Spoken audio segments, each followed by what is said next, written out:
everybody.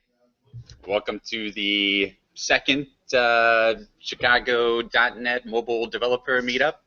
My name is John Sprunger. I'm an architect in our technology practice here at West Renault Partners, and I lead our mobility group. You know, we started this group with a handful of other partners here, John Gavelin from Bridgepoint, and Tony and Mike from 8Fot, David Allen, as well as, gosh, who else? Oh, Lewin as well. So I'm not missing anybody, right? Whole big group of people running the show. A little bit about West Monroe. We're a full-service business and technology consulting firm. I got about 250 employees down here and about 450 across the U.S. and Canada. There's some handouts around. We have a few open technical positions, just a small handful, and then you know, we're hiring, and I know some of these other guys are hiring as well, right? AFOD, I'm sure Bridgepoint as well. So feel free, if you are looking, if you have friends that are looking, feel free to come to me or one of the other West Monroe folks and talk to these guys, Michael and Tony, as well, and John. So with that, housekeeping stuff, restrooms are right around the corner here. Just toss your trash on the way out, and then we'll have Xamarin birthday cake, I believe, from David. So Xamarin birthday cake at the end. Anything else? Nope. Okay, with that, I'll hand it over to Mike. Thanks. Hey, everybody. What's that? Say something about I'll talk about it in a second, I suppose. I want to get to like real serious stuff really fast. Okay. In case anybody's not aware right now, the Steam summer sale is going on. Seriously, this is very important. Huh? What are we buying today? You're buying everything. It's like $3, $5, $10. Why aren't you buying all these games? Buy them all. Anyway, they've taken all my money already. It's like, it's real bad. No, that won't ever be up there. But there's other things. There's Team Fortress 2 that's free. It's like Halo 5, but with hats.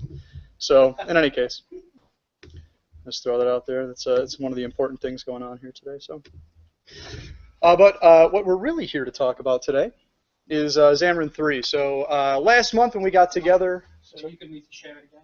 Oh, sure. Did it drop out? Just do the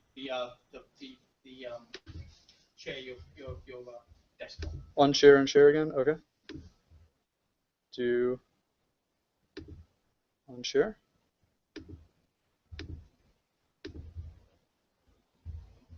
Let me know if that works for you.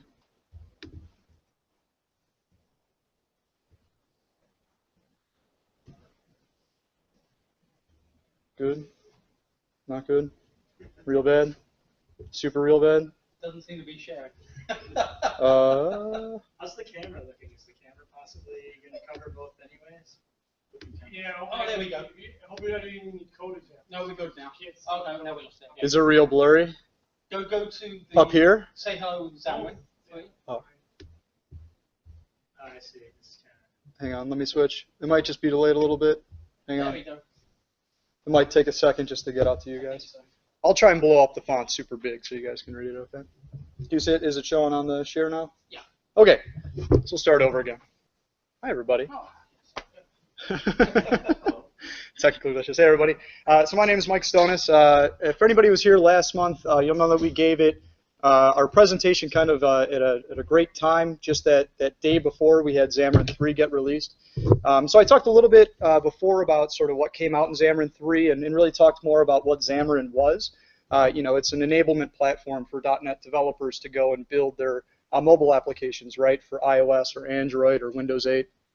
Or even the Mac if you want to bring it out there as well. So what I want to do today, though, is talk more about some of the features that came out in Xamarin 3. And so some of the nice features that were included out there. And specifically what I want to talk about is kind of what you could do to get up and running for your first application. So there's two things that I really want to talk about today. The first is going to be code sharing, how different ways that we could share our code on some of the new features that were brought out there with Xamarin 3.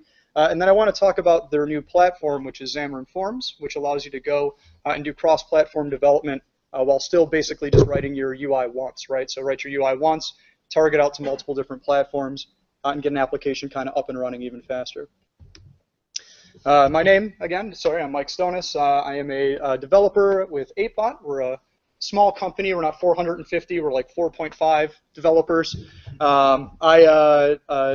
Day in and day out, I'm doing mobile development and API-style development. So we work with Xamarin. We are a Xamarin partner, and we do a lot of work with them. We help out with their university program and stuff like that as well. And I'm also a standard nerd.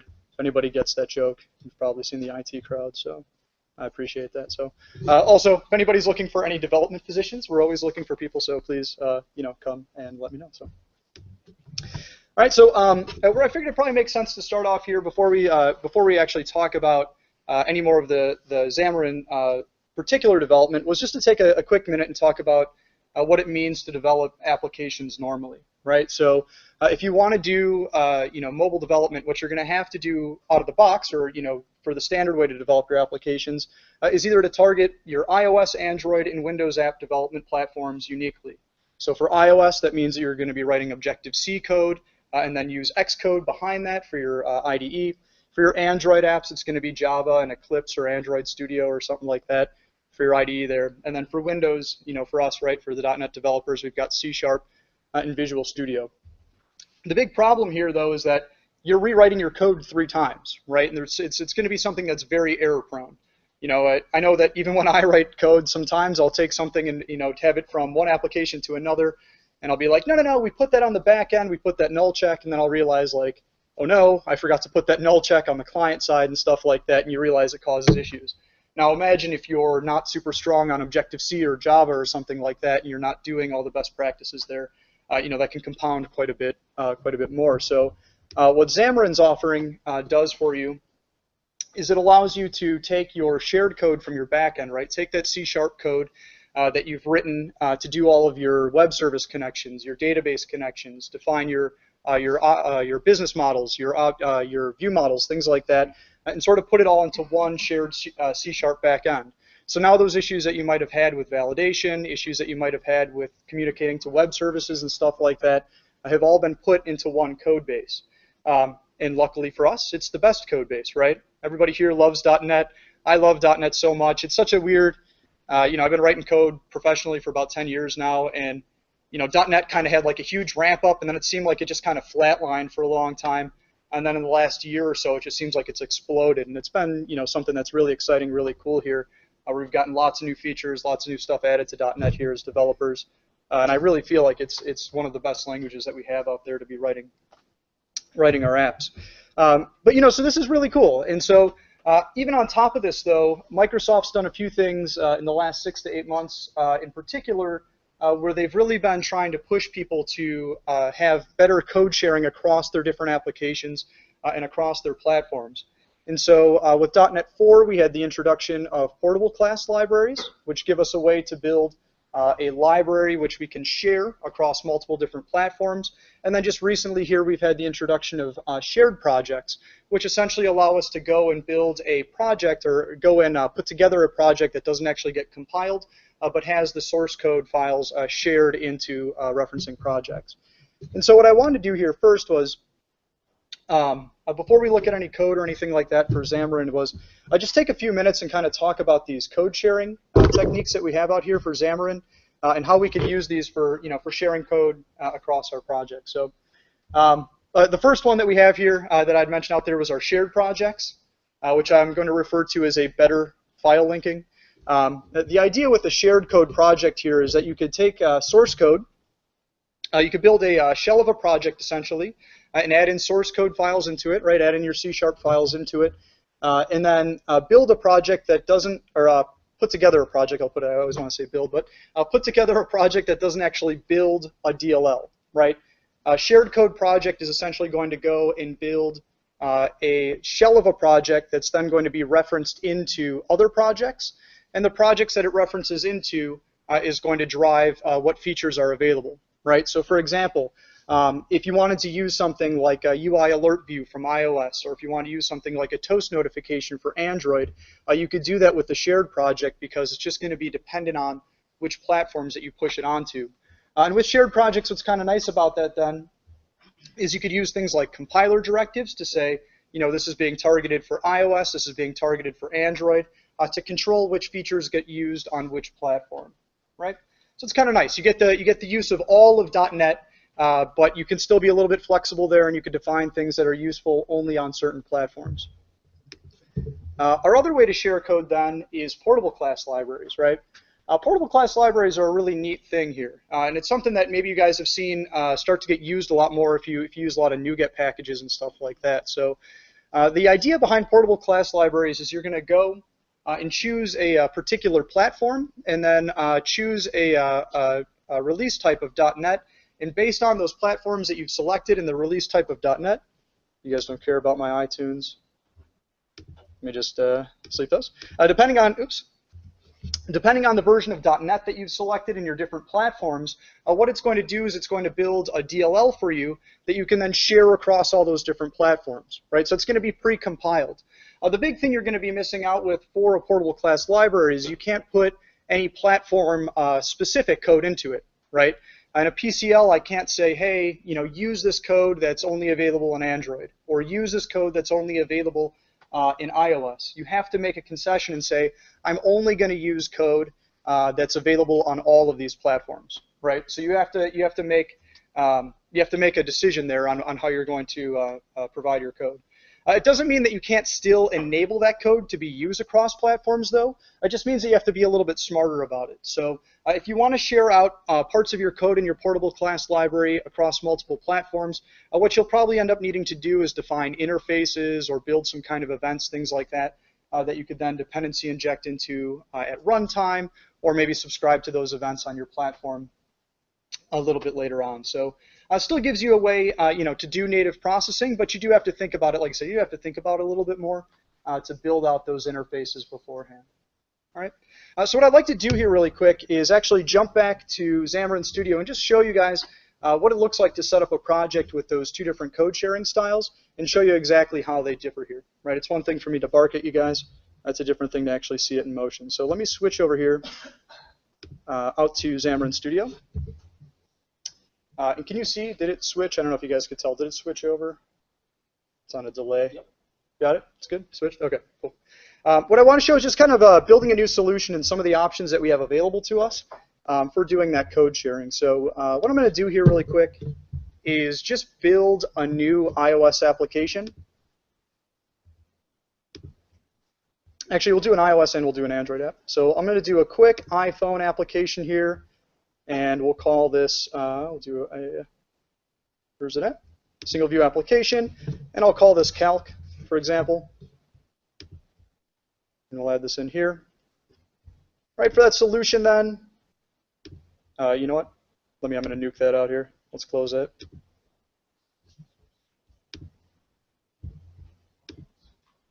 I'm going to do a blank solution, sorry about that. Call Sky calc.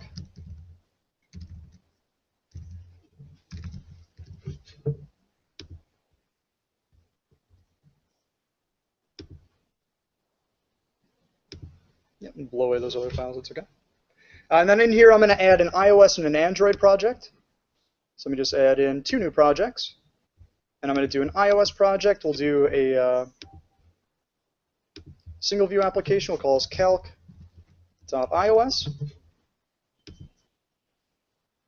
A single view application is just an application with one view that gets shown to the user. And then we could do an Android application here. So I'll do add and new project. And I'll do a quick Android app. We'll just call this ice cream sandwich app. And we'll call this calc.droid.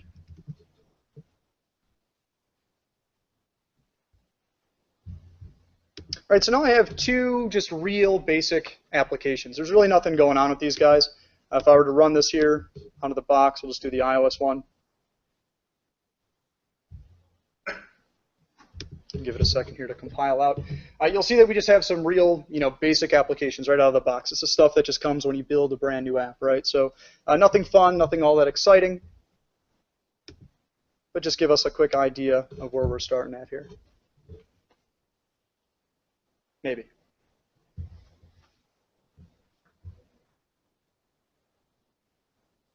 There we go.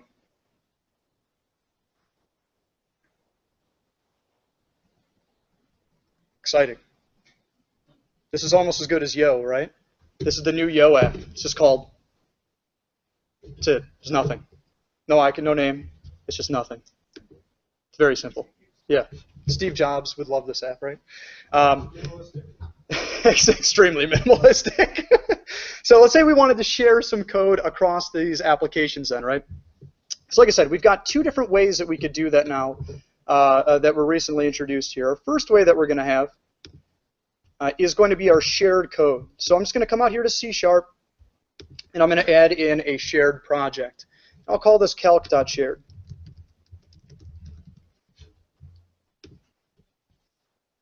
Right? And we'll just rename this class here. We'll call this calc.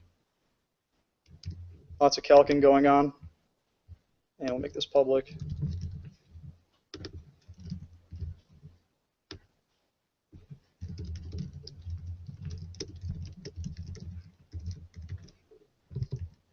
Right, we just build out a simple method here. I'll call it show dialog, right? And what we want to be able to do here is show a dialog prompt, right? In Android, we'll just show something that's like a toast notification, but for iOS, we might want to show something that's like a UI alert view, right? Something that actually pops up in their face a little bit. The way that we implement those in Android and iOS is going to be quite a bit different, right? It's not going to be the same idea. And so with this code here, if I were to take this and if I wanted to, for example, share this code out, so if I take my shared project and let's reference it in here to, let's reference this in here to our iOS project. Right, then if I were to take my Droid project here and reference in our shared project in there as well. Right, and we'll jump in here to our Android project really quick. We'll see that we've got a button already set up here on our Android side. And what I want to do is when I click that button, I want to have some kind of a prompt shown to me, right? And so what I want to have is that calc project doing that prompt and actually showing that out to me. So let's just say for here, I'm going to call out to calc dot, call this public,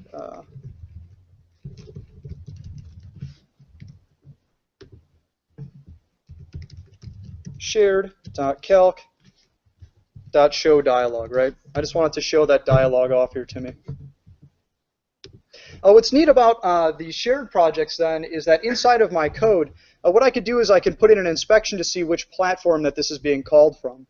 All right, and to do that, we've got access here to compiler directives, right? So if I come out to my Android project, for example, I could define some compiler directives here, and I could say that this is coming from Android. Right, we'll just define this here really quick.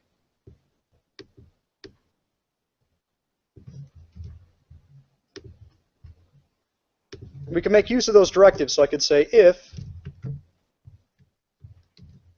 Android, and if that's true, then I could do a toast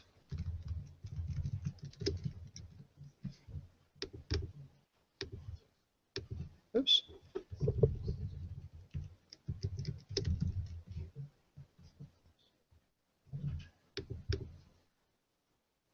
Let me just so I can get this set up here really quick. I'll do it this way. Make text.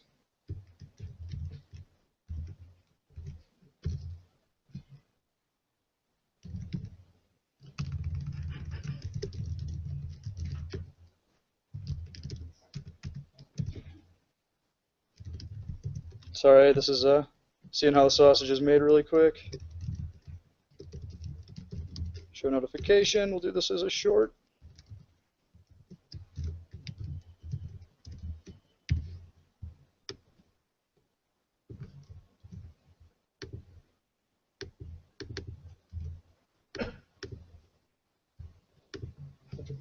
Bring that in here really quick. Right, I could define it this way so that I've got a compiler directive in here so that even though the show dialog can actually be called here from my iOS application or my Android application, it can also be called out here for my iOS application. So let's just rig this up here really fast out in iOS. And out here in my view did load, I'll just add in a new button. So let's do var.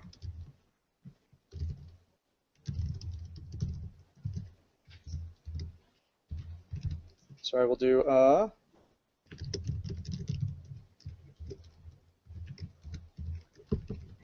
just going to rig this up real fast. Title.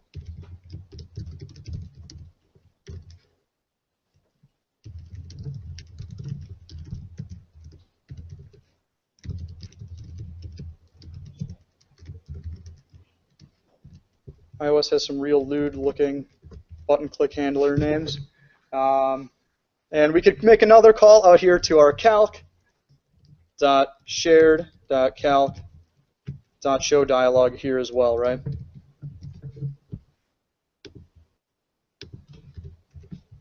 Let me just bring this up here.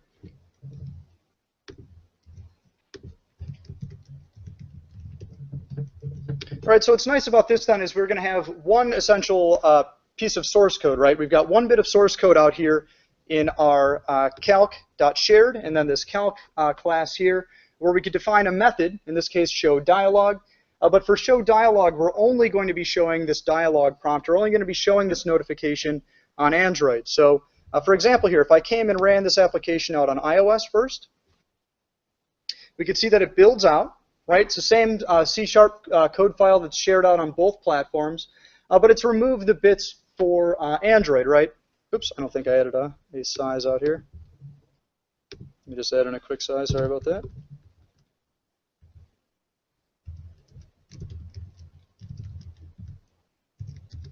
We'll leave this at.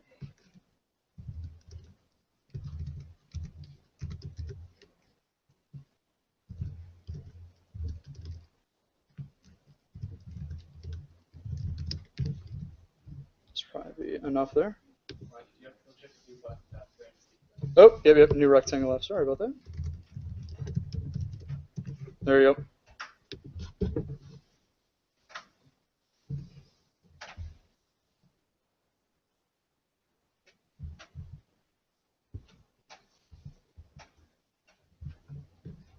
What did I miss? You had button.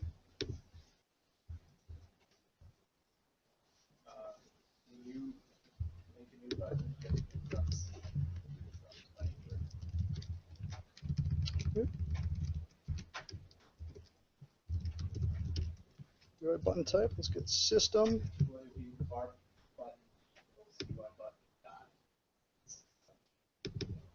You could call it that way, or I think you could call it from type. Yeah, I think that either way here works. Let's see if maybe we just didn't have a type specified for it. Bad demo. When I did it earlier, it worked so well. There we go. Just needed a type. Right, so now when I click my button out here on iOS, you can see we basically don't do anything. Right, I click it, but there's no actual response out here. If we switch over to our Android side, though, and run this again,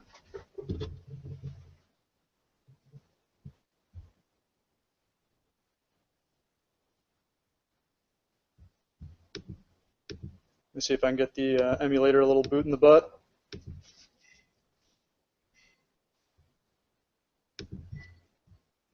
Now we'll nuke it. We'll run it again. Hang on. Technology. It's nice. Oh, it's very nice. There's other things coming soon which will be nicer, maybe. But yeah, it's great having that for right now. So. Yeah, if anybody is not familiar with it, it runs off of VirtualBox. And if you compare this, the Genymotion emulator, if you compare it to the out-of-the-box emulators that you get with Android, they just run as slideshows essentially. They're very slow. This is a very nice emulator alternative here for getting your applications up and running. Everything runs real fluid. Doesn't feel like you're running on something that's been abstracted 3 times. But in this case, you can see here, it might be a little bit hard to see down at the bottom of the screen. I actually did get my notification, right? I got that little toast notification. So I know this isn't probably the most mind-blowing thing that you've seen quite yet, but just having this this ability to build up some code really easily and share it across our different platforms, even in this small example here, is really neat, because as you're building out your applications, a lot of times, especially for these shared projects here, you're just defining the same code over and over and over again, right? You're going to put in your views, put in your view models. You might put in some code in there for web services and things like that. And so this at least gives us a way to do that, but still access our platform-specific features. Our other way, though, that I just want to show you here really quick to do that code sharing is going to be our portable class library. So let me just add in a new project here. And out in our C# templates, we've got this option for portable library. Right, and like I said, a portable library, the big difference with a portable library is that we're going to lose out on that ability to use compiler directives. We can't use any platform-specific code, right? We need to write things more generically, more agnostically across all of our different platforms. So in this case, I'll just make this guy calc.sharedPCL. All right, and it's going to automatically make a decision for us when we first build that project. It's going to set our portable class library to profile 78. All right, and so there's a bunch of different profiles that we can establish out here, and each one of these profiles is defining our version of .NET that we're going to use, and also the platforms that we're going to target onto. They chose profile 78 as it's a pretty good profile. It targets, essentially most of our modern platforms here, and gives us .NET 4.5, so we've got a lot of our newer features like async and await and things like that available to us. You can switch up frameworks, right? You can go all the way back to .NET 4, and then you can also choose different platforms that are available too. And like I said, basically what happens here with your PCL profile is that as you pick and choose it, you're choosing which features that you have available, right? And so if you do something like, if we want to include the Windows 8 platforms, we're going to lose out on the ability to use system.io.file because it's not available out on Windows 8. They use isolated storage, right? So as you choose different profiles, you're going to be giving up on certain features. Other things like being able to use, if you're familiar with using particular UI controls like from the WinForms world, those aren't going to be available to you here because those aren't available on each one of our platforms. So, but even with that though, the cool thing about these PCLs, though, is, and I'll just switch back here to profile 78, is that in this case, what we can do, we'll just do public, calls calc as well, calls just my function, and we'll say just take an int, and it'll do something real.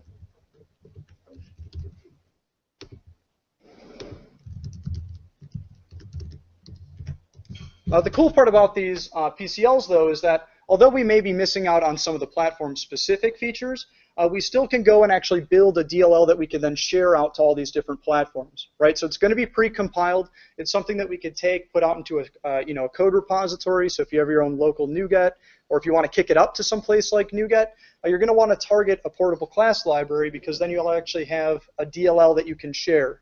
With our shared code that we looked at there before, keep in mind that we're not actually sharing a DLL or anything like that. We're only sharing our source code, right? So here, we can actually build something. We could build a DLL that we could then share out. And you're seeing a lot of really popular libraries switch over to using portable class libraries. So if you come out here, for example, to NuGet, if we're just to kind of browse around on NuGet really quick, you'll see that some of our most, let's see if we can get to it.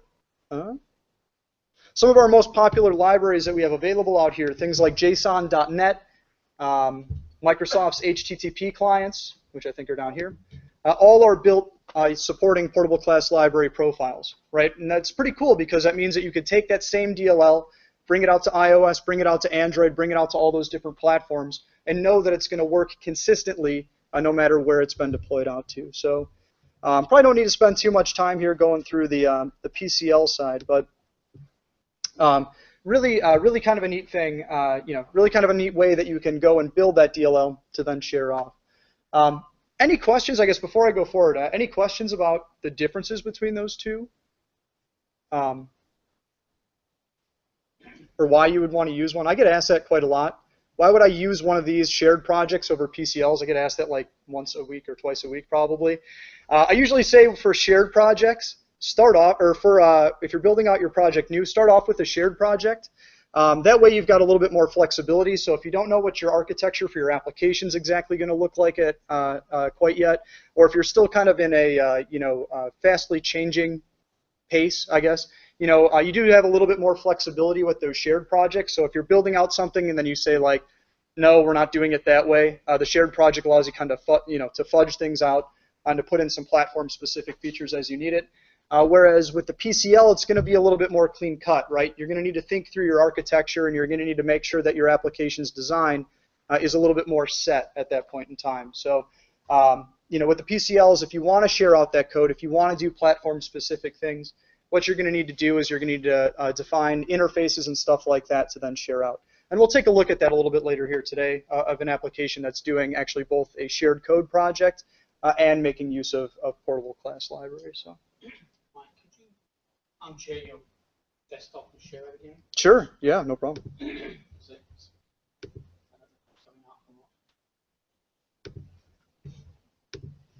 you have a network, hard network ports on that? There's no space for hard network ports. It's the wireless world with the MacBook Air. It's not the MacBook tethered to an Ethernet port, I'd say. Yeah, no problem. Is it still off? Is it showing? Oh.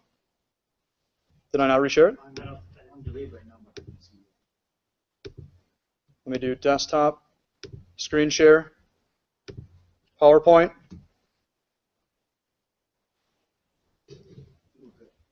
Success? Good. Demo? Yep. Demo? Okay, gotcha. Perfect. All right, so the other thing I want to talk about here then today is the other big feature that came included with Xamarin 3, right? And this is Xamarin Forms. This is a really cool thing. So, traditionally, even though we had the ability to share a lot of our code, right? We could define those models, we could define that web service interaction, our database interaction, things like that. We still were having to go in and build all of our user interfaces for each one of our platforms. And so while that can actually be quite a bit of a benefit if you're looking to build a really customized UI for your applications across your platforms, if you're looking to build something like a line of business application, or if you have an application that's going to have a very similar user interface across all of your different platforms, Xamarin Forms gives you a way to build your app up, right, and do all of your user interface code in one library. So no longer are you going to have to go and build a user interface using your XML files for Android. You won't have to worry about building out storyboards or working in writing back-end code for defining your iOS user interfaces, or even having to write XAML for Windows 8 there. Essentially, we could either write all of our code using one shared code base for all of our user interfaces and our back-end code here using Xamarin Forms. And we don't have to worry about now doing those individual implementations out there. So like I said, really neat thing. We could take our code sharing now from like the 75, maybe to 90% range. And depending on our applications, we can get all the way up to about 99% shared code. So it's pretty cool. It's not, like I said, it's not a silver bullet. It's not going to be the right choice for all applications. But if your applications are going to look similar and need to function in a very similar way across all of your different platforms, or if you're looking to build up like a line of business application where you're doing a lot of like data entry, data capture, and stuff like that, it's actually a really great platform for that. And so what's neat about it then, right, is Xamarin's gone through and looked at the different platforms and said, hey, what are the different bits that are shareable across all these different platforms? And what they've done is they've gone through and built kind of like a homogenized set of control, or maybe agnosticized set of controls that could be used across all those different platforms. And what they've done is they've given us this abstracted version of those controls that we can interact with ourselves.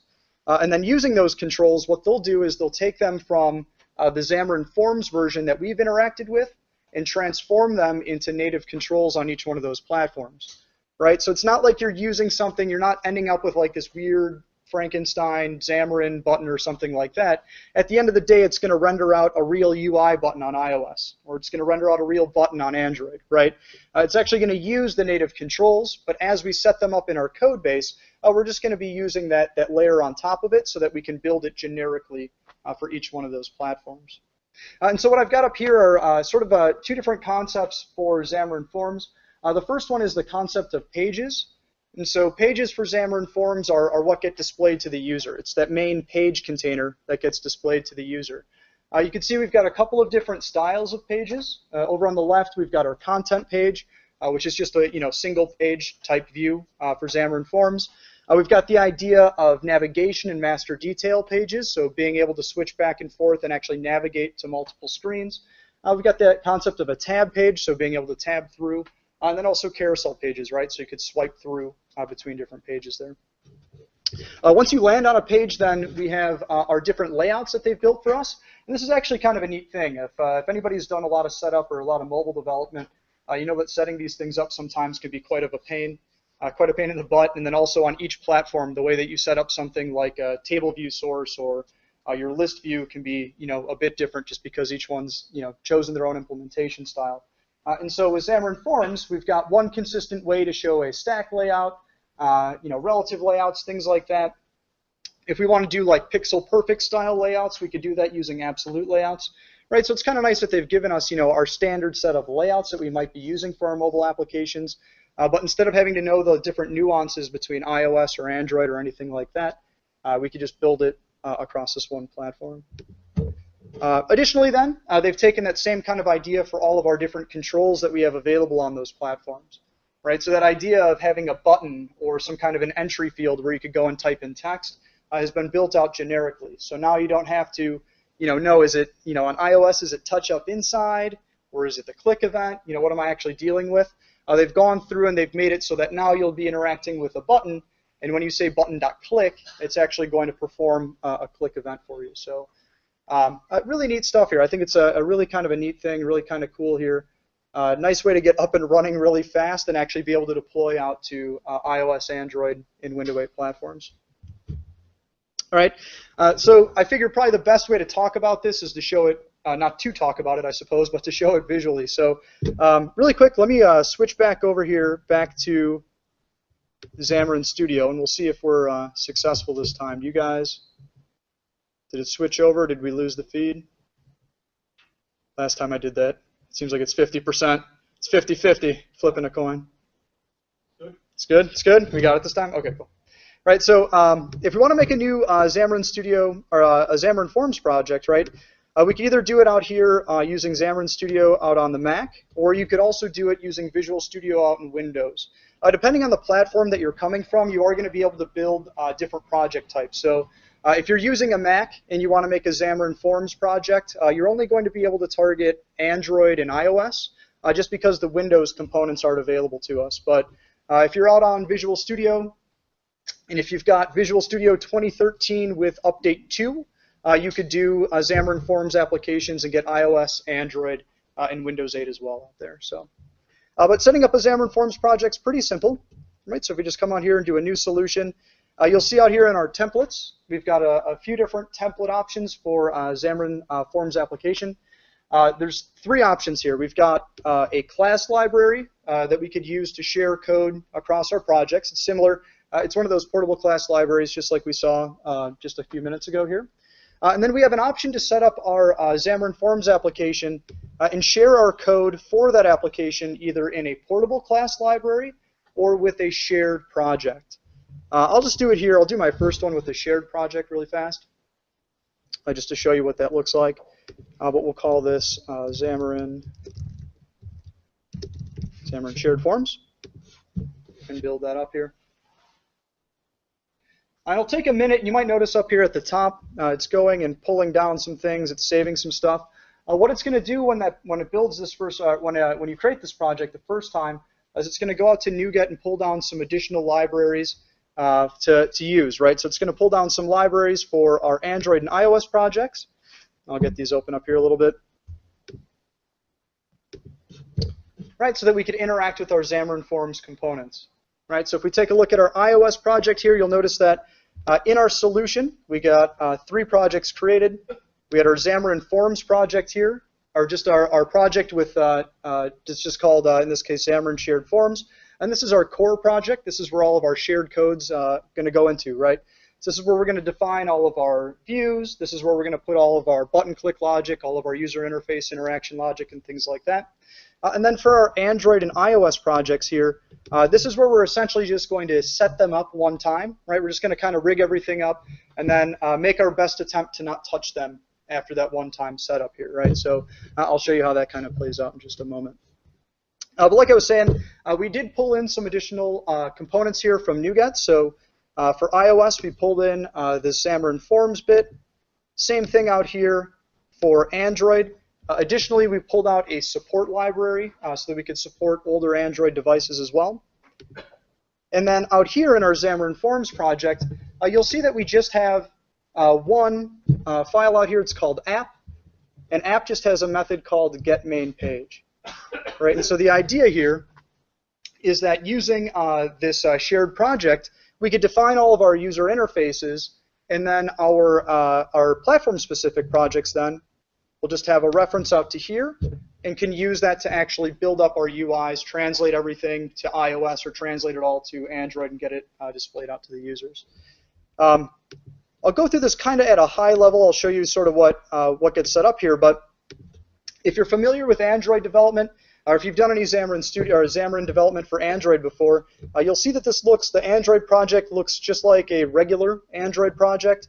And the same thing's true with our iOS projects, if you're familiar with that, right? We've got our assets folder here for Android. We have our resources defined where we might put drawables, our icons, and things like that. But really, the only action that we have going on here is in our main activity. All right. Once again, this is kind of just a regular Android activity, right? This is actually a derived type, but think of it as just a regular Android activity. But inside of our onCreate lifecycle method, then we have two calls here. The first call that we have is to Xamarin Forms init, and then a call to set page. All right. So what Xamarin Forms init's going to do is go and just register everything for the Xamarin Forms platform, for that Xamarin Forms platform, right? It's going to go in and say, hey, this is how we translate everything from our Xamarin Forms version of a button into your Android implementation. And it's just going to get everything rigged up there for Android. If we were to look at the iOS implementation then, and take a peek at the app delegate, for example, you'll see that we make essentially that same call out here right inside of our app delegate for when it finished launching. So once we start up our iOS application, we're going to make that same call to Forms init, and that's just going to go and do that same thing, right? Translate all of our Xamarin Forms buttons, components, and things like that into their equivalent for iOS. Okay? And then down here, you'll notice that we've got this one-time setup call here for app.getMainPage, and it's got an extension method here just to cast it out, convert it out to a view controller, right? This is all the code that we're really going to put into our iOS and Android projects, right? If we can get away with it, this is all the code that we want to put in these projects. Everything else then is going to be defined out here in this shared code project, or the shared project. Right, so for example, right now out of the box, we're just going to have a real simple label that gets displayed for our user interface. Right, you'll see that we just have this new label. And if I take this, I'll just run it out really quick just to show you on iOS. Let's go and run that really quick here, and we can get an idea of the great app that we get right out of the box here.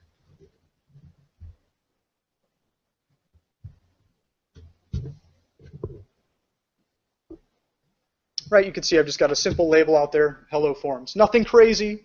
If you know what's going on underneath the sheets, it is kind of crazy, but from an actual application standpoint, nothing too crazy here, right?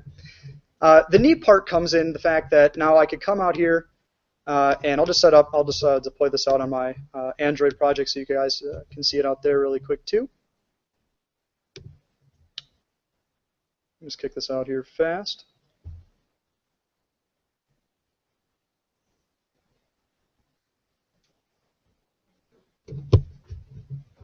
Take just a second to build out here. Hurry up.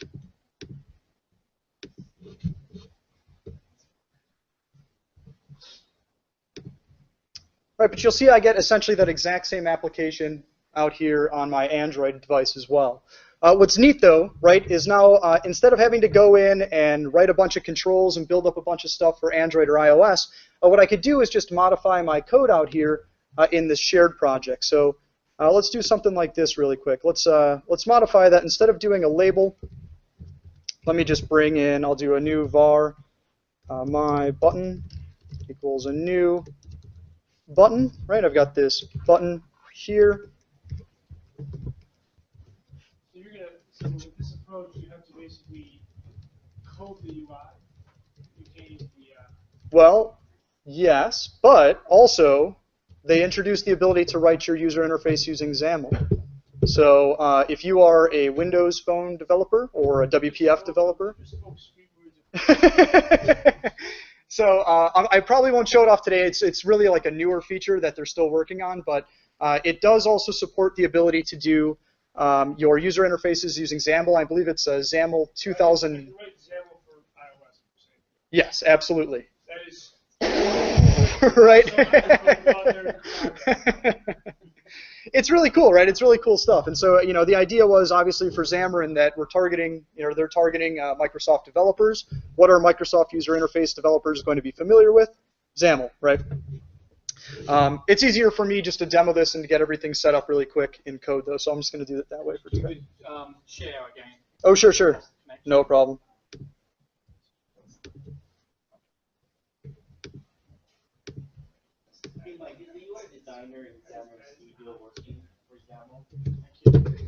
For XAML, I'm not 100% sure. I'm not sure if there's a release one. I know right now, like if you open it up in Visual Studio, you've kind of just got to hack away at it as like XML,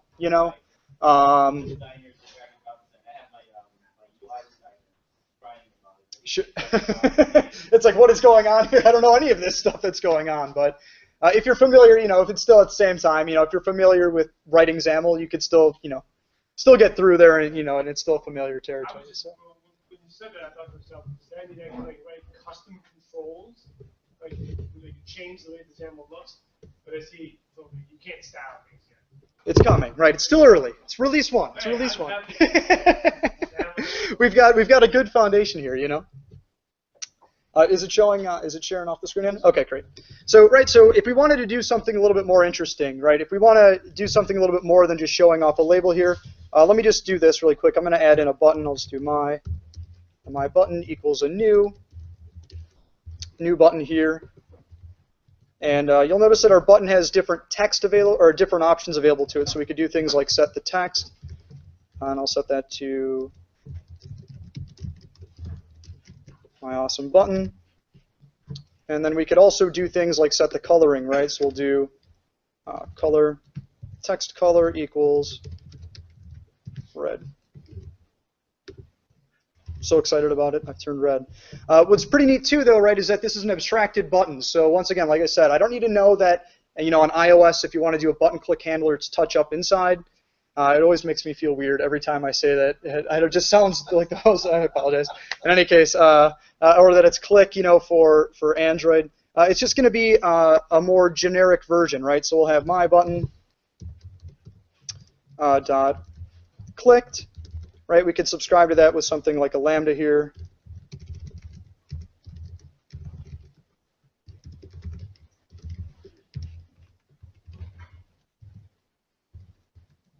And I'll just update the button, so I'll do my.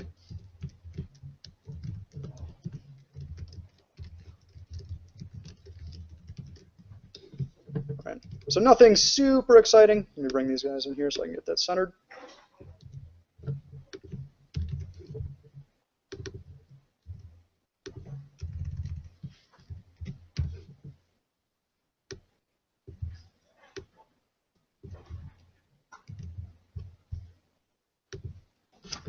Right, but now if I were to go and run that application out on my Android device again,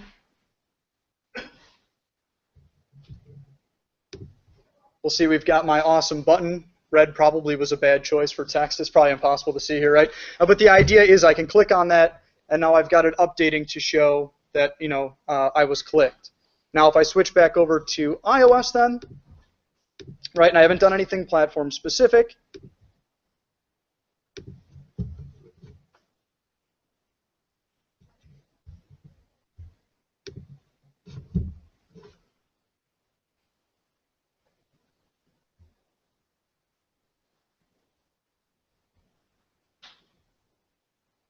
hit a black screen.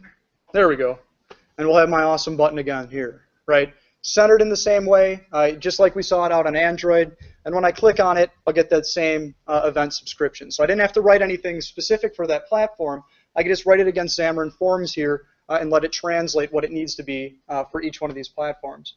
The other thing you may notice, though, too, is that it doesn't look, generic. It doesn't look, or it doesn't look like a web application that's been built, to run for each one of these devices. It's been built or been run across all devices. Excuse me.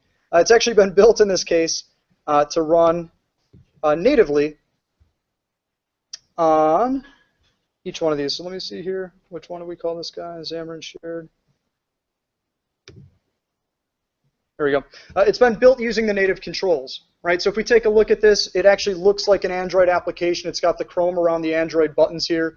And on iOS, it's got all the same Chrome and everything like that underneath the sheet. So it's really cool. I think it's a really neat framework, right? This is kind of a simple example here, but if you think about it, with all those controls and everything that we have available to us, building out a bigger application, is not something that's insurmountable. It's not something that it's like, oh, we have to make a lot of concessions here and things like that.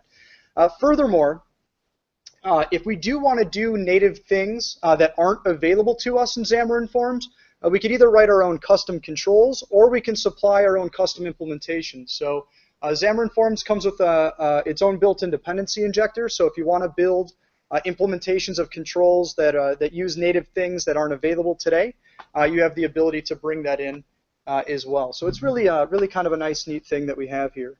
I think probably the best way to show it off, though, is not with my garbage button demo, but to take a look at one of the code examples that they have for us. And so one of the cool things about Xamarin is that they're all about sharing code and trying to make developers successful. And so if you're interested in using Xamarin Forms, one of the things that they have available to us out here are these different applications, right?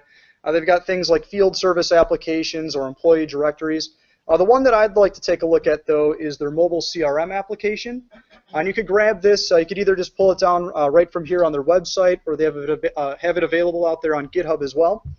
And I've got it loaded up here already in my environment. And so let me just show you the app here really fast and show you kind of what it looks like.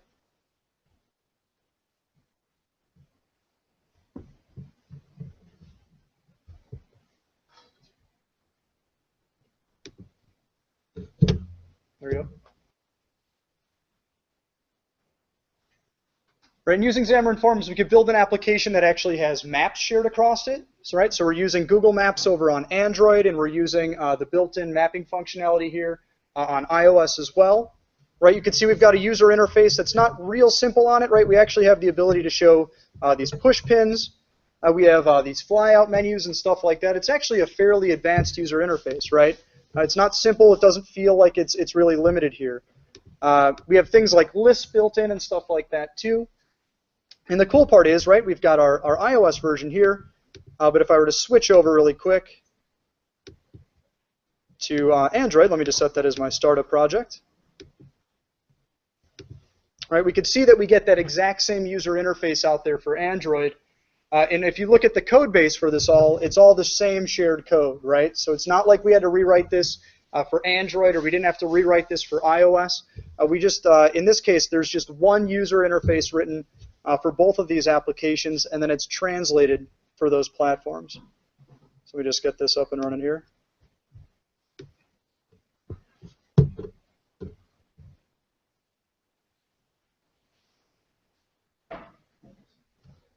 Real quick, let's give it a heartbeat.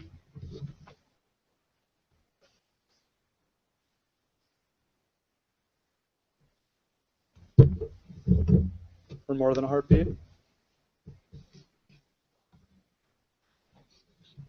I've got a new MacBook Pro coming in tomorrow.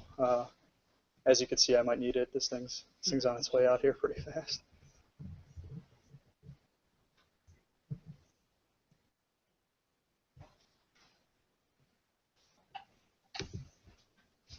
Come on.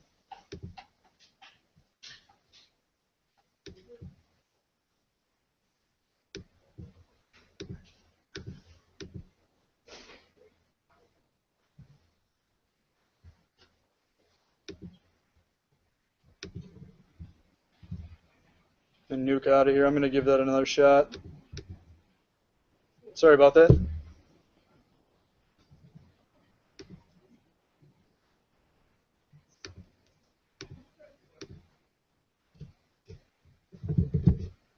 See if we can't get that up and running again.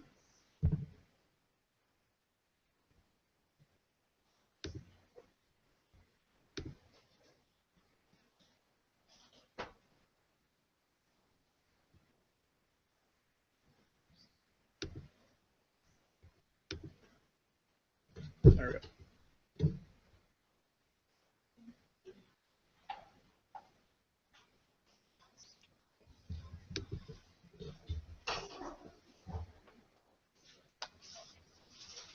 Come on, build gods.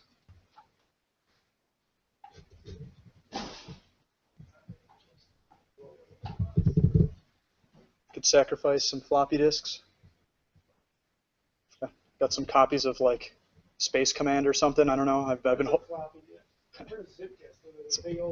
I've got at home. I have two little boys. I've got a 5-year-old and a 7-year-old, and they come into my office, and I've got I don't even remember some old games, some old Mac games sitting on my desk. I use them for coasters, right? And my kids are like, "What is this?" And like I'm trying to tell them the tale of like when I was a kid and I wanted to play video games. It took me like 45 minutes of throwing discs into this piece of garbage computer that I had, and they're like, "Yeah, that sounds awful, Dad. Can I just go play Minecraft?" And it's and in 2 seconds they've got Minecraft on the iPad and it's in 3D.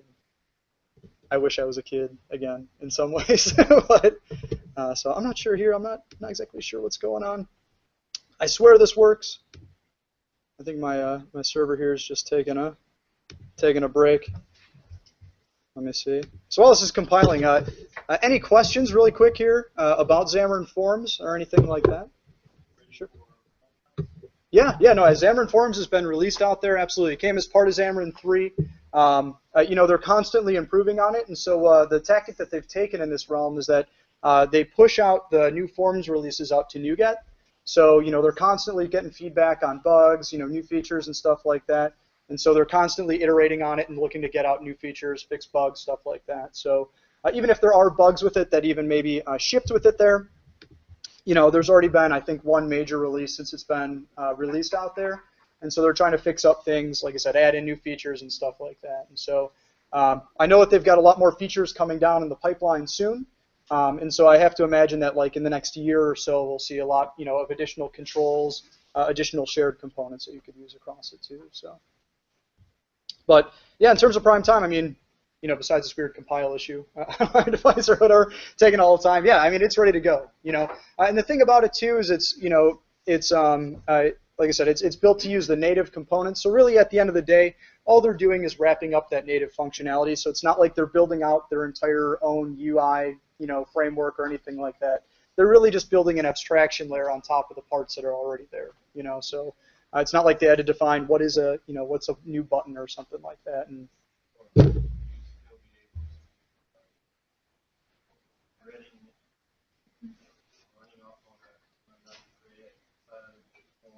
yeah.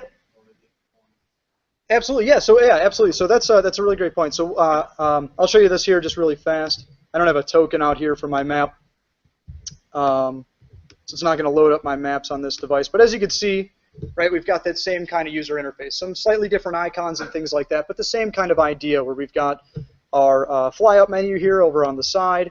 We'd have our map available to us. We could drive in and see our list of items, right? And all that's defined, one time. Right, we didn't have to define it for each platform or anything like that. To your question then too, so in this for this solution here, we have two different shared projects. We actually have a portable class library, and then we have services. Services here is a portable class library, and then we have a shared project as well for to allow for implementing user interface controls and things like that, and still do platform-specific things on it. But for the, for example here with the services bit, right, if you want to make use of, I'll just drive into, see if I can grab one of these that's a little bit more interesting. I think all of these are going to be using local data, if I remember right. Yeah. All of these use local data. I was looking to see, I wasn't sure if any of them had a web service in there. But if you want to make use of like HTTP client and you want to call that client and you want to await that call to complete, absolutely, right? They're still following the same .NET paradigm. So if you have a button, and even with that last example that I had out there for that button, if you wanted to subscribe to that with a Lambda or an asynchronous method and wait for that button to go do some long-running process, to make sure that, if you are doing something maybe on a separate thread and you need to update a UI component, they've got generic ways to go and sync back up to that UI thread. So once again, you don't have to know, is it like, begin invoke on main thread or whatever,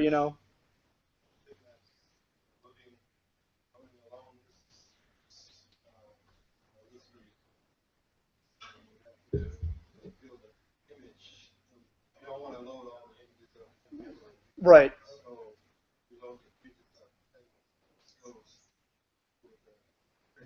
And so this has the same kind of, so if you think of like a list view or your UI table view, right? We just want to load up images for the cells that are displayed out on the screen. We want to dump them off when they get off the screen, and we want to show like the text content that we probably already have first, and then let that image come in there. That same type of logic that you would put in, for your Android or your iOS project, you could bring out here too. It's going to be, invoking those controls in the same way. So if you have a list view with an image on it, load that list in the background and then just update the UI, once you've retrieved the thumbnail or something like that. So. I mean, I would think it would, well, it's different on iOS than it is on Android. So right. Provide a different implementation. In this case, no, right? So we've got, let me jump back here. Hopefully this doesn't break the feed.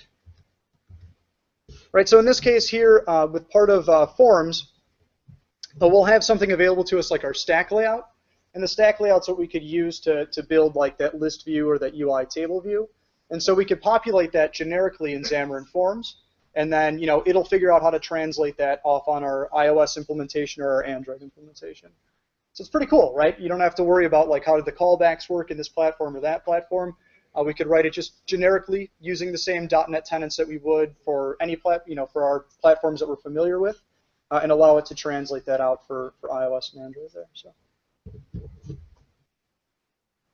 But yeah, so really cool stuff. Like I said, it's something that I'm pretty excited about here. If you're interested in doing Xamarin Forms, I definitely recommend taking a look out on their. Oops. Taking a look out in Xamarin Studio here. Like I said, you can grab some of their sample code and take a look at those solutions there. If you want to dive into it even further, though, they do have a really great developer site, and I think I've got that out here in my slides.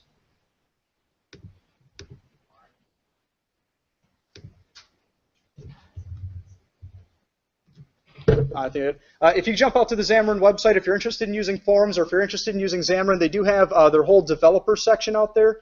They do a really great job, much like MSDN, of showing you code examples, showing you how you use these things. And I know the docs team is like working day and night to update this stuff and to get more information about forms and things like that. So I know they're working around the clock trying to get everything updated there so that when people are looking to do things like, how do I build a list view, how do I load things dynamically and make sure my UI is still responsive, I know that they're putting together docs like that to show people how to do those implementations properly for Xamarin Forms and things like that. So if you're interested in it, like I said, definitely I'd recommend taking a look out at Xamarin.com. Take a look at their site. For us type of people, we probably want to go to that developer section there. This is where all the good stuff lives, right? They also still do have their shirt contest going on. I know I mentioned this last month, but we all love free t-shirts. Who doesn't love free t-shirts? If you go to Xamarin.com/shirt, they have a simple Xamarin application that you basically just have to type in your email address into and just modify some C# code with, and then they will send you a nice snazzy, I think it's American Apparel t-shirt. They're nice shirts. They fit nice. In any case, they'll send you a shirt for free. You don't have to do anything besides just write some code, and we're all doing that already, right? So like I said, once again, it's just out at Xamarin.com/shirt there. They also do have, for anybody who's interested, I don't know if anybody was at Evolve last year. It was a great conference. It was a really great time, from what I remember. And I guess no, but it was a lot of fun. A lot of great parties, a lot of great learning and everything like that. They've got their Evolve conference for 2014 coming up here in October down in Atlanta. and there's a 15% discount code, which I posted on the meetup. It's officially only available in June, but if you email James Montenegro, I'm not sure how to say it. I'm not going to say it out loud. One of the things that was on the bowling I'm sorry if I get slides at the that. beginning, and I'll put that up on the meetup site as well. If you email him, he'll make July, and that's a 50% discount. And it's, it's a full price conference, so 15% is, if you're going to go, 15% is significant, and I just wish I'd waited before I my tickets. And so with that, then that's everything I have. If anybody has any questions or comments, I'd be glad to hang out here for the next little bit and answer any questions that you may have about those new features. But and I don't know if there's anyone still on the stream, but they have the Q&A session, so if they ask any questions, I'll moderate them for me. Incredible. Awesome. Cool. Yeah. So if anybody has any questions, feel free to ask away. If you don't, I'm sure there's a whole ton of pizza out there and beer. So take all West Monroe's beer. It's good stuff. Get it while you can. It's awesome. What a great deal. So any questions? Cons? Anybody? How long do you, so is the XAML stuff actually workable, or is that just something that they're promising? No, yeah, it is actually. And I meant to show you here this. They just posted out on their doc site. Let me just bring that up really quick here. By the way, I asked a bit, how do you have that many tabs open? Don't even. This is my. Here's the funny part. This is my. So you can't see anything. Yeah, this is actually my secondary computer. My main Windows computer with lots of RAM has. Okay, so they need these things called bookmarks. I'm gonna come back to these. This is just from today. I think this is If you're wondering why I'm having memory problems on my laptop, right? This is maybe the cause of it here.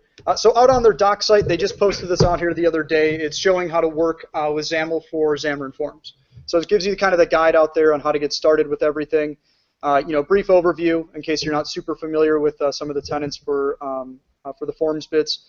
But then I'll kind of jump out here.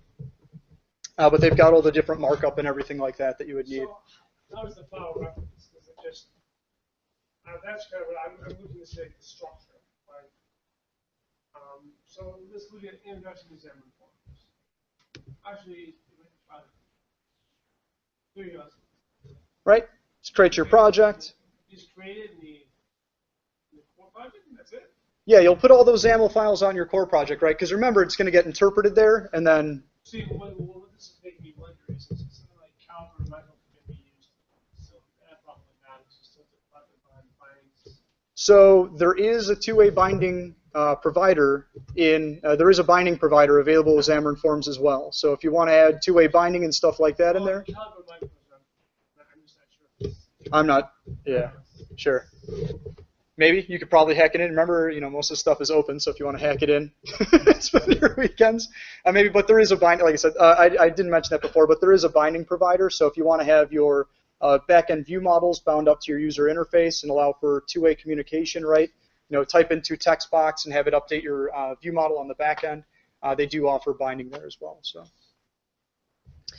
they've been working on this for quite a long time. I was pretty excited when I was finally able to talk about it. We've known about it for like 8 months now. And it's gone through a few iterations and everything, and it's an awesome thing that they've got out here. It's very simple to learn. There's some other like MVVM frameworks to pick up, which could be pretty difficult or pretty heavy duty to learn. But this is something that you could really get up and running with, in like a night or a weekend kind of deal. So and you don't have to feel like you need a PhD to use it. It's fairly simplistic to get up and running there. So. Any other questions, comments? What are your thoughts on how Xamarin Forms and the introduction of cross-platform code will do with some of the established cross-platform frameworks like MVVM? Sure. So each one of these has their own strengths and weaknesses. MVVM Cross is probably more mature at this point in time. It's been around for I think about 2 years or so now, maybe a little bit longer. and it's got tons of plugins, tons of things like that. And so, it's nice and established and everything like that.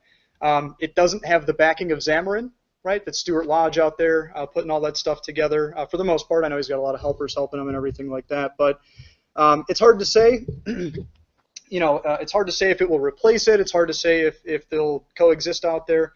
I think in a way they kind of serve slightly different purposes. With MVVM Cross, you could really still, you've got a lot of flexibility out there. You could really build out an application that's got, a lot of features out there, very different UIs and things like that. You could still do a lot of that stuff with Xamarin Forms, and I think over time it's going to get more mature and it's going to get a little bit, better about that stuff. But even some things like theming and stuff like that aren't all the way together there in Forms, right? And so, it's just a matter of time, and I think it'll be the community who drives it too. If the community decides that they want to get behind Forms, and if there's a big push behind it, then, maybe it'll become a little bit more popular from that standpoint. But it's hard to say, and one of the nice parts about this is that it's all fairly open, and so, it's not like it's been an edict that says like you can only do this, going forward. And even if you talk to the guys who made the Forms product, they'll tell you that, even Forms isn't the right option in all cases. If you're doing, generally what they say is if you're doing something like a line of business application or an application where you could use those consistent layouts across all your platforms, if it's, it's a good option. If you want to build something that's very customized for iOS, very customized for Android, and using a lot of functionality there, you might want to try a different, framework, or you might want to try a different implementation in that place. So it's, like I said, it's hard to say, but I think it'll be the community that drives it, and also the maturity of the product, and just see where it goes from there. So. Yep. You can mix Xamarin Forms with standard. Yes. Oh, yeah. So yeah, that's a great point too. Yeah. So you could use Xamarin Forms for those screens that can be standardized. Absolutely. So if you have, limit the specialized screens to those deserve it. Very good point. Yeah. So if you have, for example, an application, if you think of maybe like the first 2 or 3 screens of any app, it's like log in and then give me your credential information, and it's really generic no matter what your platform is. Using Xamarin Forms, you could write that code. You could build your pages for your application using Xamarin Forms there.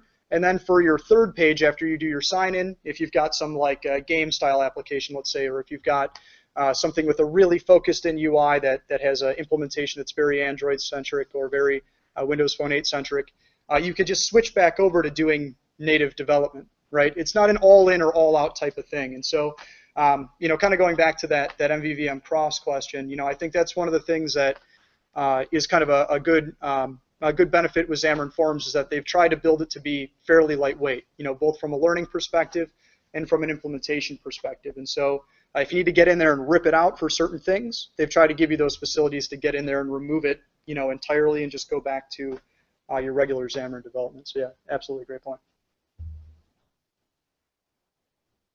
I've got one more question. Yeah, absolutely. That's a real question. I don't know the answer to.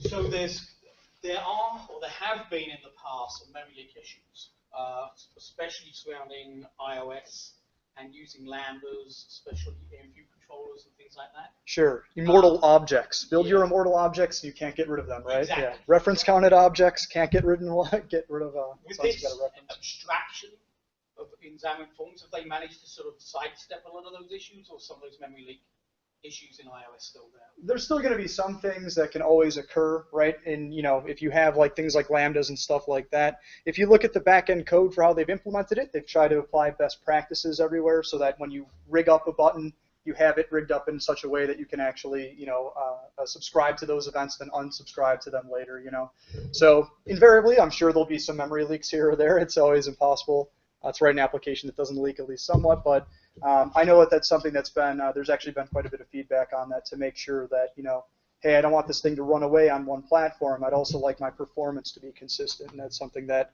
they're doing their best to ensure. So once again, it's hard to say, but it does seem to be centered around the use of lambdas. Sure, if you put them in your application here, right? Explicit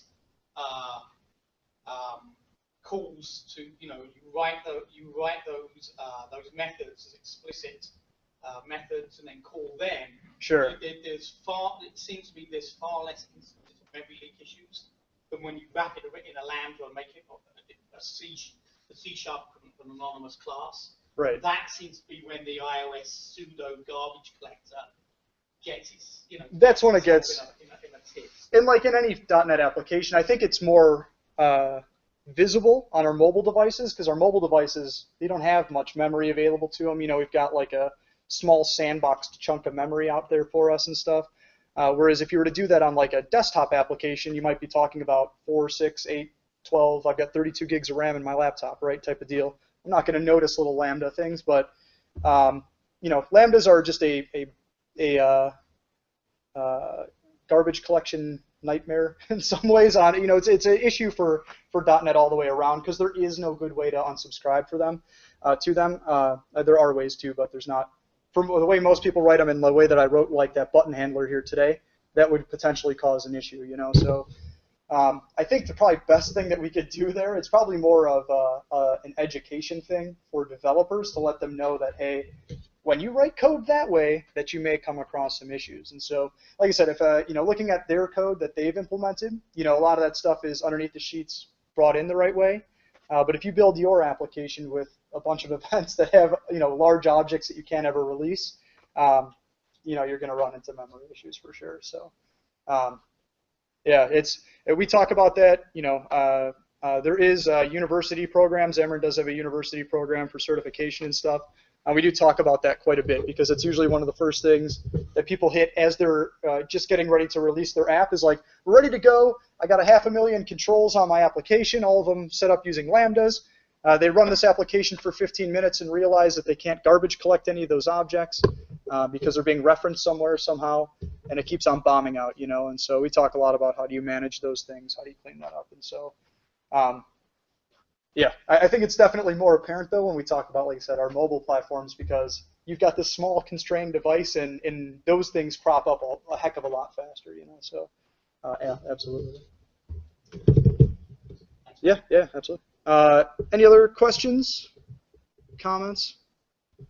Yes? They do talk some out here. They have, so I'll show you here. They've got.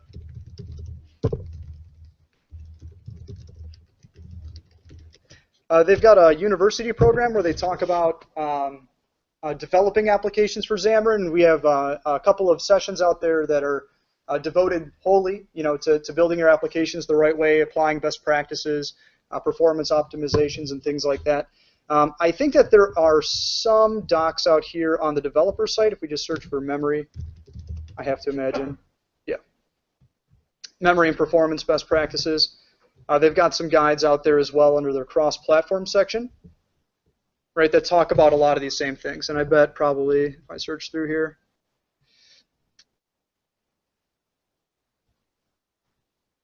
disposable.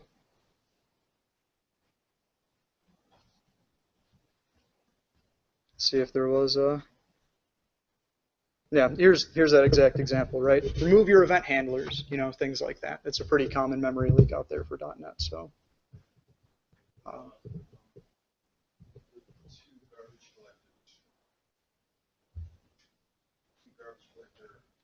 two totally different garbage collectors, right? Or two totally different platforms. On Android, we're dealing with the Dalvik garbage collector, right? And we're interacting with that. On iOS, there is no native garbage collector, so we're using, in that case, we're going to be using reference counting to determine, when we can and cannot garbage collect our items. So those are more low-level things, right? Those are going to be handled by the Xamarin platform sort of underneath the sheets. So whether you're writing your stuff in Xamarin Forms or if you were just writing it using the Xamarin stuff inherently, we do have garbage collection available to us. And they're actually, even on iOS, there's a newer garbage collector available to us too, but they handle that inherently on those platforms, even on the platform like iOS, where garbage collection is not natively going to be available to you. So. That's why it's specifically asked you about the list and bitmaps, because it seems like you have a reference in C#, reference control in Java anyway.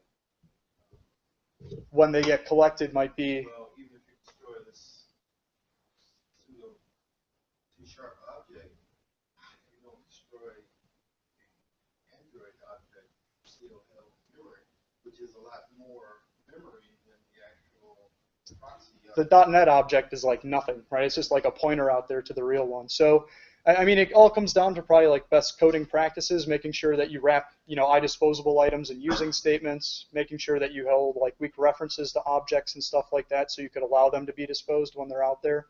But the built-in garbage collector should be checking to see, if those native objects are available for release. Like if you talk about Android, it's already doing that for us. Dalvik is doing that for us, looking to see, is somebody holding on to us here? As long as it thinks that the C# object is still around, it's not going to let go of it.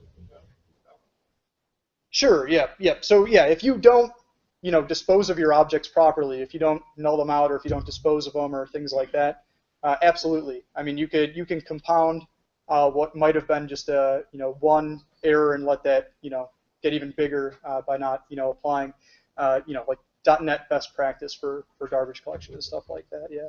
If you have, like I said, if even with iOS, for example, pretty common issue is creating immortal objects, having a parent object pointed to a child object inside of it, and both of them having pointers at each other, right? So they can't ever dispose of each other because they're both pointing to each other. And so sometimes you'll get into not weird, but you'll get into platform-specific, cases where you do need to do, or you do need to make sure that you dispose of things a proper way to release memory. And so I'm not sure where I'm going with this, but the idea is that you still it still never hurts to know the native platform. So even though we've got that abstraction layer on top of it for us, it still doesn't hurt to know how Android works, how iOS works underneath the sheets, just to make sure that you do clean up your stuff appropriately. So. And I think, stop me if I'm wrong here, but bitmaps are one of those interesting areas where three platforms, although they all talk about, the concept of bitmaps and, that sort of thing, each of them treat them very differently. Mm-hmm. So when you're dealing with those sort of things, you're pretty much having to deal with them. Three platform anyway. And I know for Android, all the objects that they map into the C# wrappers, they implement the recycle method. Sorry, not recycle, disposable. Disposable. Mm-hmm. Well, it's disposable in C#, recycled in Java. And basically, that's what it does. So if you find that, for example, you've got a bitmap or something similar in a method, and at the end of the method, for whatever reason you don't think it's getting released, just dispose of it before you recycle it. So you call it dispose, obviously in this. That will call the recycle method in the Android native code, which will then make sure that the reference is destroyed. Actually, that's how you get into the fragmentation of Android, because recycle is used Differently on different versions. An Yeah. older version of Android, and 3.0, I believe, uses. You could still call recycle, but I just don't think it does anything, right? Right, it Yeah. still won't recycle the object. Yeah. I think it's deprecated at that point, and once it's deprecated, if it is on a 2.0 system, it will work. On a 4.8 system, it will just ignore it. Yeah, you can still call it just doesn't do anything. Cut off Right? at 3.0. Yeah. Prior to 3.0, it was recycled, but before I went on higher, it's I think you just. I'm trying to think of what it is off the top of my head. I just had to deal with this like 2 weeks ago, so I should probably know it. But You can always implement it yourself. I mean, you can always basically just. I mean, effectively, all it's doing is setting it to null. So you could, if necessary, you explicitly make the object equal to null, and then the garbage collector should deal with it, get around to dealing with it. But it never hurts to know the native platforms even still. I mean, if you know how iOS is working, if you know how Windows 8 is working, if you know how Android's working, even with having that abstraction layer on top of it, it still never hurts to know the platform, because if you're not using something like Xamarin Forms and you're just doing Xamarin for Android, Xamarin for iOS, it's never going to hurt to know how those platforms are implemented. That's more of a platform thing. Well, I guess it kind of comes back to the language thing too. But it never hurts to know how the native bits are working. Just don't write Java and don't write Objective C. Just write it in C#. It never hurts to know the platform even still though. Is it disposed? Okay. And so, like, if you're talking, I mean, regardless if you're dealing with the bitmap in iOS or Android, you could just wrap it in C# here. We could wrap it with, like, a using statement, right? And so whenever we're done with it there, just allow it to be disposed. Or we could use something like a weak reference. And so once all the references are removed from that object, just to allow it to be garbage collected on, So there's still a couple options there. But like I said, never hurts to know the native platform. So. All right, so I've got one last question on the Android side. So there's a couple of things happening in the Android ecosystem that's been going on for the last 12 months. It's going to accelerate. One, obviously, is the fact that Davlek is going away. Mm-hmm. And there's a new art is coming. Android Runtime, yeah. And secondly is the fact that increasingly you can start to see Intel-based Android devices out there. So just, if this might be a little bit of inside information rather than, sort of public stuff, but, what is Xamarin doing to address those circumstances? Sure. So when you build your application, let's take a look here at Android. Let me get it open. Shh, yes. I got things going on. I'll come back to them. At least I tell myself I'm gonna keep that tab open. I'm gonna come back to it. Let me come out here. So for example, on our Android side, when we build our application, we could choose our different platforms or different supported runtimes that we're going to support, right? So we could choose by default, it's just going to use ARM v7, right? But if we want to include support for x86 and target it out for Intel devices, that's something we could do. It is going to increase the size of your application. You could build like a separate APK that only targets x86 if you want to. But if you package them all up into one APK, it is going to increase the size because it's going to have all the stuff in there for ARM and then all the stuff in there for x86. So that's something you could target out there today. In terms of art, I know it's something that they're working on, supporting and making sure that everything works, just fine. If you try to run it, like trying to think of the last time I tried to do an art build, probably like 4 or 5 months ago, it might like start up, kind of like stumble around and then fall on its face and explode. But I know that they've got a team of people working on that, and it's going to be important, right? If it doesn't work coming up here with Android L, there's going to be a lot of problems. So I don't think it's a huge change for them, but just making sure that support is there 100% is going to be very important. So it's been out there. Like I have a Nexus 5 phone, and when I first installed it, I was like, developer options, switch runtime to art. You can switch runtime. If you have a KitKat phone, you can switch. Yeah. Precompile versus just-in-time compilation. Yeah. Basically, on Apple, every app that you install on Apple phones, precompiled by so it's fast. On Android, everything is just-in-time compiled. So the change is you go to the mode that Apple has. Apple's is called AOT, I believe. Mm-hmm. Yep. So basically, the apps are faster. So they'll all appear faster. Yep. So I mean, at least with just in time, it kind of puts a kibosh on things like reflection.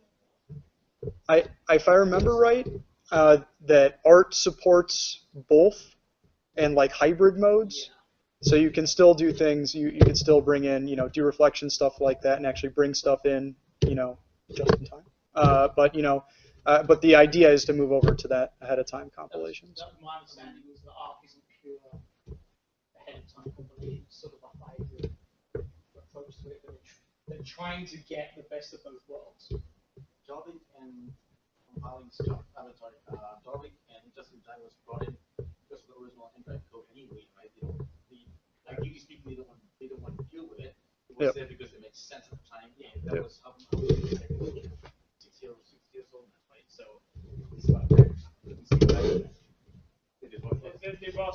also learned a lot. Yeah. It is slower. I mean, you can do a lot more other things in it too. I don't see this option in here for. It's the entry interface hardware. Do you have 4.3? 4.4. Is it 4.4? 4.4. 4.4. 4.4. I'm looking for 4. Go into Go for 4.4.3? 4.4.4.4? I think it's under. 4.4. I think it's under Dev options. I'm under dev option. Sure. Maybe under System options. Oh, here it is. Select the right runtime. It's gonna say like beware dragons ahead. Be careful. It just says it's gonna reboot. Good luck. Yeah, what's the role? We hook our phones up to the email. We have to like encrypt our phones. Sign the yeah. Right? Well, I must have put the password in wrong. I couldn't get the password. So I actually tried the password so many times, my phone self-erased. That's nice. So I had to start it. Hopefully you didn't have anything important on there. Just put a warning. Just put a I warning on can't. it. Well, the only bad is I can't play Candy Crush anymore. Please wait while Android bricks your phone. It's a life ender right there. If you want to get better, try to Android now. It's buggy as hell. But Sure. By the way, if you do have an Android phone, you need the Ventura, you can actually use this to go through the Ventura lines. Really? Serious. Huh. Interesting. Just the NFC. NFC. Yeah. I'm sorry, sir. If in September, iPhone still doesn't support NFC, I'm still, I just lay back and laugh because I go to all the retailers and I pay with this. Bluetooth. They'll never support NFC. That's what I said earlier. We talked about this. It's Bluetooth. We'll never support NFC. Bluetooth LE. Bluetooth LE is their NFC, right? So. that you can tie back to a bank, that they can trust and they can collect some money somehow. They'll have their own proprietary payments. iPayments. We're only taking 15% of whatever retailers are getting. All right, well, I'm going to shut down. Thanks, everybody. This way. Oh, so thanks, everybody. There's cake in the back for anybody who wants cake. Or, okay, very good. And John, are there any knives or anything out there that we can cut cake with? Yeah, we do.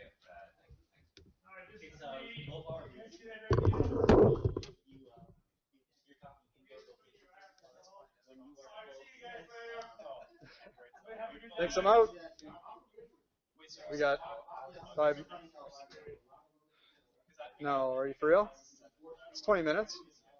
We leave right now? If we gotta go now, then we gotta go now.